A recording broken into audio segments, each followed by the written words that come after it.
కదా, ఇతనికి కావాల్సినంత సౌకర్యాలు చేయాలనేసి గణేశుడు అని పేరు పెట్టినాడు. ఎందుకు గణేశుడు అన్నాడంటే శరీరం వేరు తల వేరు కాబట్టి గణ ఈశుడు అంటే ఈశం అంటే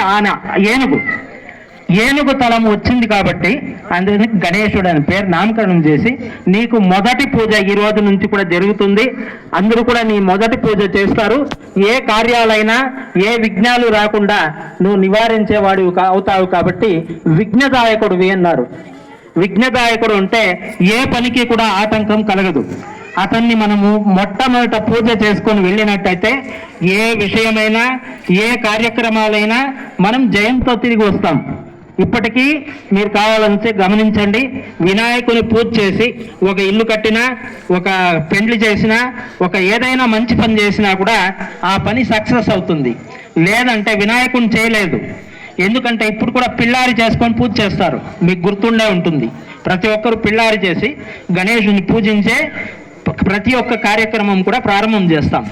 ఆ విధంగా చేసుకున్నట్లయితే మనకు అన్ని విఘ్నాలు లేకుండా ఆయన విఘ్నాలను అన్నిటినీ కూడా తొలగిస్తాడు. విఘ్నదాయకుడైనాడు కాబట్టి విఘ్న వినాయకుడు అనిపించుకున్నాడు.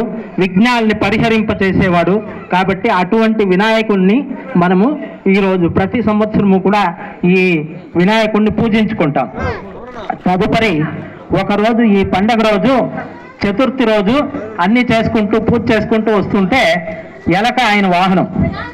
ఎలక ఏమైందంటే వస్తా ఉన్నాడు, ఎలక పైన ఓ పాము అడ్డం వచ్చింది. పామును చూస్తే ఎలక పరిగెత్తింది. అప్పుడు గణేశుడు పడిపోయినాడు. పడిపోయినప్పుడు ఆహారం ఫుల్గా తిన్నాడు.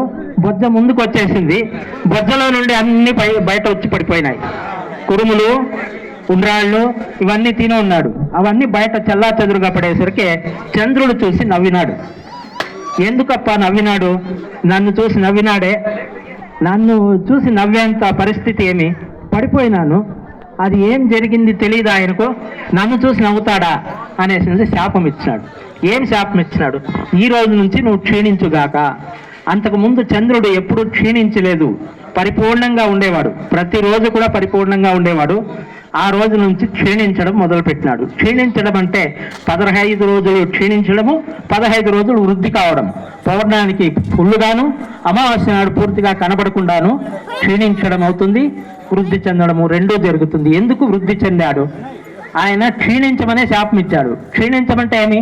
కళ లేకుండా విహీనమైపోతాడు. విహీనమైపోతే ఏమవుతుంది? ఆ చంద్రుడు లేకపోతే ఏం జరగదా అంటే జరగదు. ఎందుకంటే మనం ఈరోజు ఇంత ఆరోగ్యంగా ఉండామంటే చంద్రుని వల్లే. చంద్రుడు ఆరోగ్య ప్రదాత. సస్యశ్యామలమైనటువంటి ఆరోగ్య మొక్కలు అన్నిటికీ కూడా ఆయన ప్రసరించేటువంటి